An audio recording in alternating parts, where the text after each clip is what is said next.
Welcome to my channel. तो कैसे हैं आप लोग। आज का टॉपिक है एविडेंस बेस्ड मेडिसिन। इसको समझने से पहले हम लोग कुछ टर्म के बारे में जानेंगे। फर्स्ट है इंजीनियरिंग टेक्निक। इस टेक्निक की हेल्प से हम लोग बहुत सारी मेडिसिन का प्रोडक्शन करते हैं और डेवलपमेंट करते हैं, और ये इंश्योर करते हैं जो मेडिसिन हम लोग यूज कर रहे हैं वो सेफ़ और इफ़ेक्टिव है ना।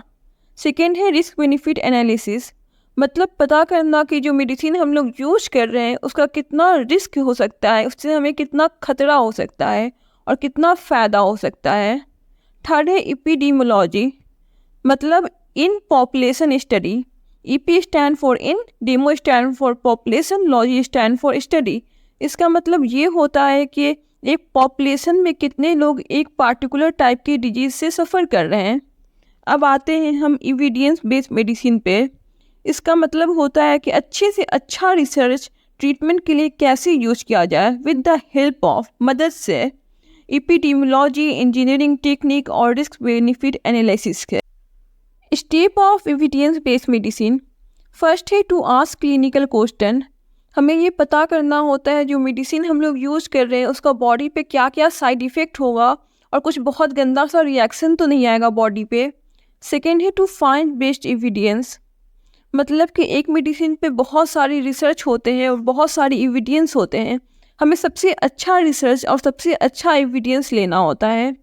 थर्ड है इवैल्यूएशन ऑफ एविडेंस, मतलब ये पता करना जो रिसर्च हम लोग यूज़ कर रहे हैं, जो एविडेंस हम लोग यूज़ कर रहे हैं वो वैलिड है भी कि नहीं और वो यूजफुल है कि नहीं। फोर्थ है एप्लीकेशन ऑफ एविडेंस, मतलब कि इस एविडेंस का इस मेडिसिन का क्या क्या यूज है। फिफ्थ है असेसमेंट ऑफ रिजल्ट, मतलब कि जो मेडिसिन हम लोग यूज कर रहे हैं अब उसका बॉडी पे क्या आउटकम आएगा, क्या रिजल्ट आएगा। स्टैंडर्ड ट्रीटमेंट गाइडलाइन एक टूल होता है या तो फिर बुक होता है जो मदद करता है डॉक्टर को, फार्मासिस्ट को और नर्स को कि अच्छी से अच्छा केयर कम से कम दाम में कैसे देना है पेशेंट को, और एविडेंस बेस्ड मेडिसिन कैसे देना है पेशेंट को।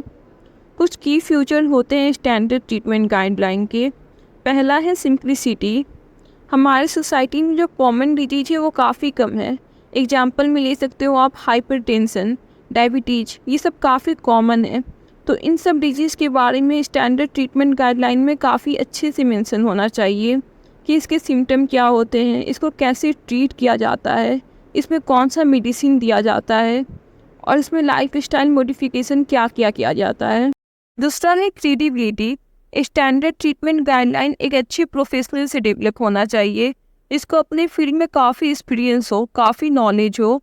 थर्ड है same standard for all level, मतलब कि अगर हमें सेम डिजीज है तो सेम ट्रीटमेंट मिलना चाहिए primary, secondary and tertiary level पे।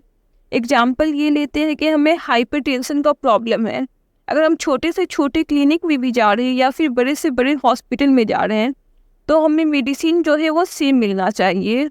हाँ, ये मान सकते हैं कि फैसिलिटीज़ काफ़ी डिफरेंस होंगी, छोटे क्लिनिक में कम फैसिलिटी होगी और बड़े हॉस्पिटल में काफ़ी अच्छी फैसिलिटी होगी, पर जो मेन चीज़ है मेडिसिन और लाइफ स्टाइल मॉडिफिकेशन वो सेम होना चाहिए। और फोर्थ है regular updating of standard treatment guideline, मतलब कि हमारे सोसाइटी में आए दिन नई बीमारी आती रहती है जो वक्त के साथ कॉमन हो जाता है, तो उसको मेंशन करना होता है हमें वक्त के साथ स्टैंडर्ड ट्रीटमेंट गाइडलाइन में।